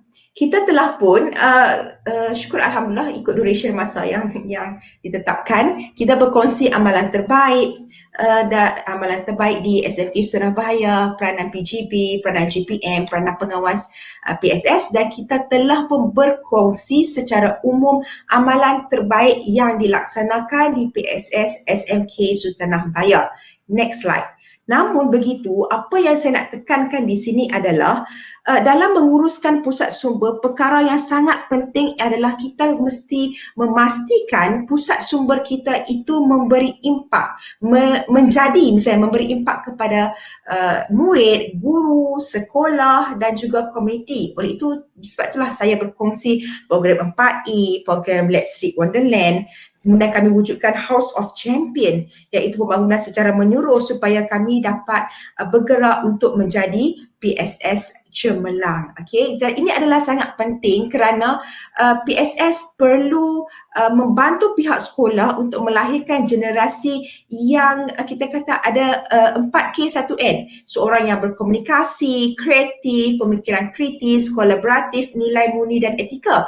Kerana anak-anak murid kita kalau dengan guru lain mungkin masa dia agak terhad sebab banyak memberi fokus kepada PDP di luar darjah, tetapi elemen di luar tu yang skill-skill lain itu dapat kita enhance ataupun dapat kita semarakkan, suburkan lagi dengan pelbagai aktiviti di luar bilik darjah dengan bantuan unit co-curriculum dan unit HEM. Dan kita perlu ingat bahawa anak-anak kita hari ini mungkin apa yang profession kita hari ini mungkin akan tenggelam, mungkin akan mati, dan maksud saya di sini adalah pekerjaan kita hari ini berbeza dengan dunia anak-anak kita. Jadi skill-skill ini perlu kita beri supaya anak-anak kita mempunyai kebolehpasaran yang tinggi dalam pasaran kerja yang kelak. Next slide. Oleh itu, secara rumusannya PSS itu perlu menjadi nadi, perlu menjadi khidmat bantu kurikulum di mana bukan kita seorang-seorang saja buat kerja, kita kena bersama-sama dalam satu pasukan yang kuat supaya dapat memberi impak, okey, dan kita berperanan untuk menghasilkan young leaders atau kemenjadian murid dalam pelbagai bidang. Dalam konteks ini mungkin penonton webinar yang dirahmati Allah sekalian boleh melihat menerusi TV Bahaya, boleh type keistimewaan PSS SMK Sdn Bahaya. Di situ ada short video lebih kurang dalam 25 minit tentang pusat sumber sekolah kami dan bagaimana dapat membantu dalam menghasilkan young leaders. Okey, dan PSS ni mestilah bergerak selaras dengan amalan 4K1N dan berada di landasan yang betul mengikut aspirasi-aspirasi seperti mana yang tercatat dalam Falsafah Pendidikan Negara. Okey, next slide. Jadi dalam membangunkan PSS, kekuatan yang paling utama terletak pada kerjasama. Kerjasama yang mantap itulah sahaja yang dapat memangkinkan pelbagai kejayaan demi pencapaian murid selaras dengan falsafah pendidikan negara, selaras dengan Pelai Induk Pendidikan Malaysia dan sebagainya.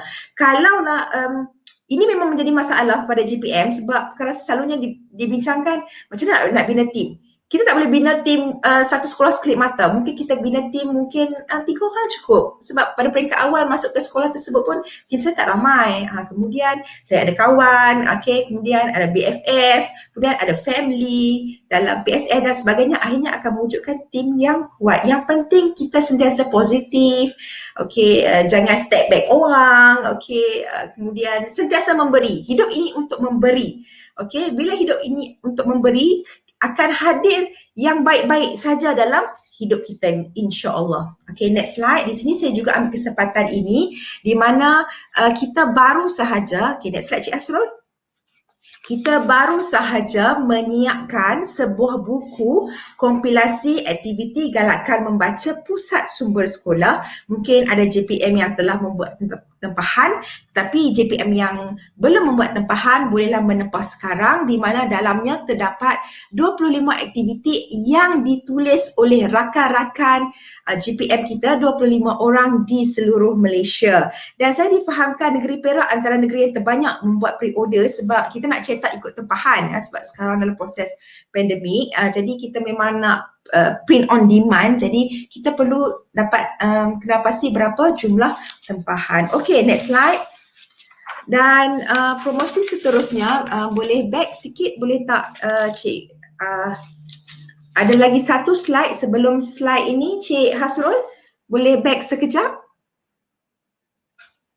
Adakah saya terputus talian? Kita ada. Next slide. Next slide lagi sekali. Suka untuk saya berkongsi sebab majoriti PSS masih lagi ada duit sebab bila berlaku sekolah ditutup, tak banyak pembelian kita buat. Untuk makluman, kita ada promosi Merdeka di mana ini adalah buku-buku yang ditulis oleh tim PSS idaman di mana pembelian 7 buah buku ini pakej istimewa menggunakan LO sebanyak 270 saja termasuk pos, dan boleh membeli dengan menghubungi Mulaka Bookstore yang menguruskan penjualan buku ini secara LO. Jadi mungkin lepas ni boleh screenshot iklan ini untuk dikongsi kepada rakan-rakan JPM sebab 7 buku ini ditulis bukan berdasarkan teori semata-mata tapi berdasarkan pengalaman yang ditulis oleh 6 orang kami dalam tim PSS idaman, dan saya sendiri juga sedang menulis buku tentang kepimpinan literasi pengetua berdasarkan beberapa research dan pengalaman saya sebagai GPM hampir 19 tahun. So setakat itu saja perkongsian saya. Mohon maaf kerana mengambil masa lebih 5 minit daripada perancangan. Next slide. Dan saya mungkin boleh dihubungi. Next slide. Saya mungkin boleh dihubungi di talian seperti yang tertera. Tapi tolong WhatsApp je lah sebab kalau call kadang-kadang memang tak mampu saya angkat. Khususnya pada waktu PDPR ini. So itu saja perkongsian saya. Yang baik datangnya daripada Allah Subhanahu Wa Taala, yang lemah itu daripada saya sebagai insan biasa. Saya harap perkongsian ini, saya halalkan segala ilmu ini supaya dapat kita sama-sama membangunkan pusat sumber agar hasrat untuk menjadi negara pembaca, masyarakat yang intelijensia semua tu dapat kita capai, insya-Allah. Saya serahkan balik kepada Cik Hasrul selaku moderator. Terima kasih. Okay, baik. Terima kasih Doktor atas perkongsian yang sangat menarik, sangat berinformasi. Saya yakin dan pasti kita punya guru perpustakaan dan media, guru pusat sumber sekolah ni sangat tertariklah akan ada idea-idea baru untuk menghasilkan ataupun menyediakan pusat sumber yang terbaik untuk sekolah masing-masing mengikut persekitaran lah. Okay, sekarang ni kita buka dalam masa 5 minit lah. Kita buka soalan, boleh type di ruangan chat. Ada soalan, sambil tu saya akan berikan pautan kehadiran lah di ruangan chat. Okay, kalau ada soalan boleh berikan di ruangan chat. Kita akan beri kepada doktor. Okay, sambil tu ini adalah tadi saya baca, saya tak tunjuk ya, prof ni biodata doktor. Tak apa. Saya bagi sebagai panduan senang. Tak baca semua pun tak apa. Kita nak jimat masa. Okay, saya telah berikan pautan kehadiran di ruangan chat.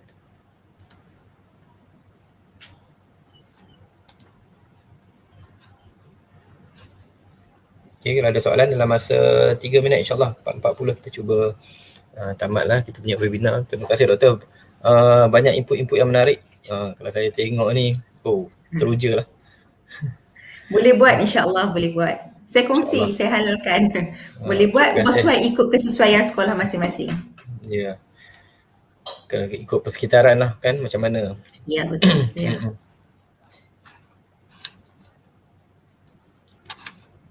Dengar tak suara saya? Okey, doktor. Ya, Puan. Ini kerja yang sangat luar biasa lah Dr. Zalidah.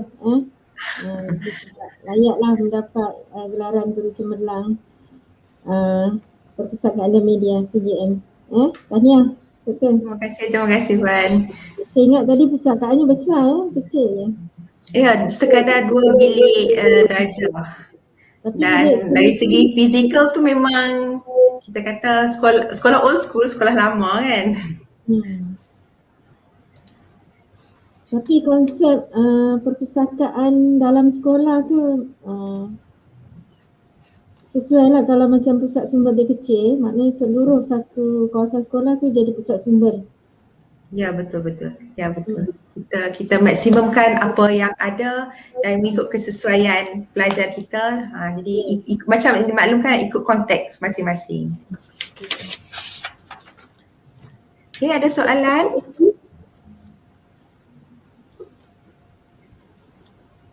Okey, tak apa kalau tak ada soalan. Saya setakat ini doktor. Terima kasih banyak-banyak atas kedudukan sudi menerima pelawaan kami untuk berkongsi ilmu yang sangat bermanfaat.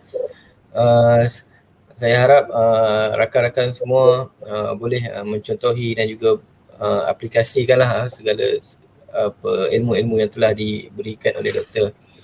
Okey. Jika tiada apa-apa, terima kasih kepada saya, minta maaf andai tersalah kata, tersilap bercara. Kita akan berjumpa lagi dalam slot yang lain. Kalau ikut besok kita ada juga perkongsian ilmu ICT. Kalau yang mengikuti kita punya channel pemula Google Drive kepada pemula lah, insyaAllah. Dan hari Isnin kita ada perkongsian PDPR di channel yang sama, amalan terbaik PDPR pada pukul 3 petang. Okey, kalau macam tu tak ada apa, terima kasih banyak-banyak. Assalamualaikum warahmatullahi wabarakatuh. Waalaikumsalam warahmatullahi wabarakatuh.